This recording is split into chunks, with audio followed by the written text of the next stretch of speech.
In this video, we're going to be taking a look at some of the best Siri remote features that you can take advantage of when you're using it with your Apple TV. So without wasting any more time, let's get started. Jumping right in, the first thing you should know is that the TV button on the Siri remote, by default it's set to the Apple TV app, but you can actually customize this so it can take you directly to your home screen instead of it going directly into the Apple TV app. If you go into the settings, remote and devices, go down into the TV button, there's only going to be two options. The default option is the Apple TV app, but if you want to customize that and make it go into the home screen instead of using the Apple TV app, you can have it set to home screen.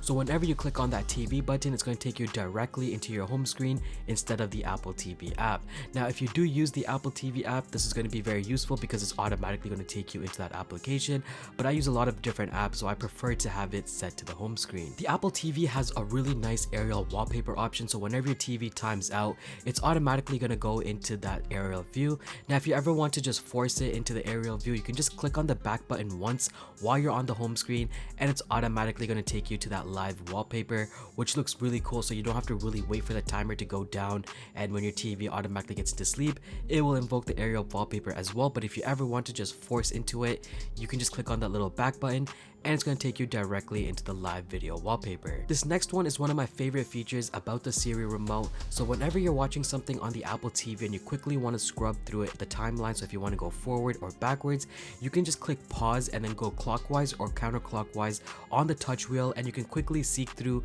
any of the times that you want to get to. So if you want to go forward a lot faster than just clicking forward, it's going to work a lot faster, and it just saves you a lot more time when you're trying to get to a specific point in the movie or show you're watching. Now, the only thing you want to keep in mind is that this does not work in every single application. It works flawlessly in the Apple TV app. However, Netflix does not have the support for this, so when you're watching something on Netflix, you're not going to have the same touch wheel functionality. It's just only going to work in certain applications like the Apple TV apps and in limited other applications. On the topic of the touchpad, you also have the option to customize the sensitivity of the touchpad on the Siri remote.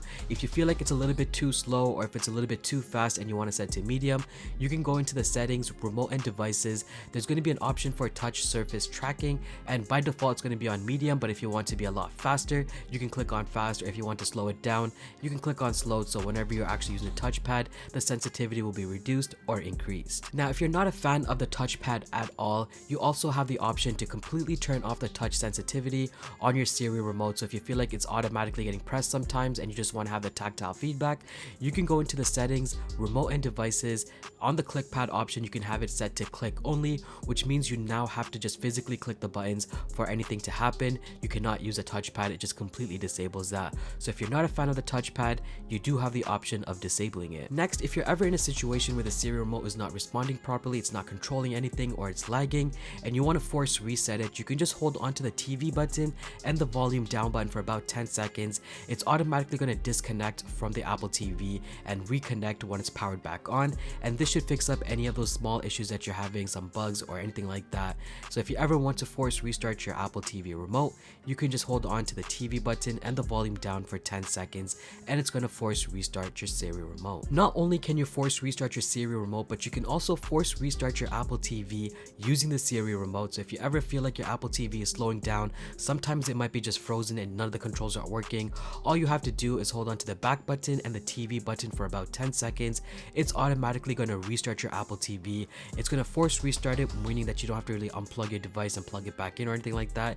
It's automatically going to perform a forced restart on your Apple TV. The Siri remote also has a dedicated power button, and not only is it going to power on and power off your Apple TV, but you can also control your TV and receivers as well. In order for this to work, you want to go into the settings application, go into remote and devices, and all the way at the bottom there's going to be an option to control TVs and receivers, and you want to make sure that this option is turned on. So now whenever you want to power off your Apple TV, it's automatically going to power off your TV as well, and if you have receivers connected, it's also going to power those off as well. So you can just use one dedicated remote for everything instead of having to have multiple different remotes.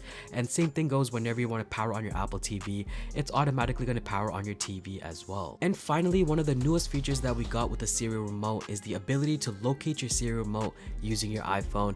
If you go on your control center on your iPhone and you go into your Apple TV settings, there's going to be an option for a drop down to choose a TV, TV, and it's going to give you the option to find the Siri remote.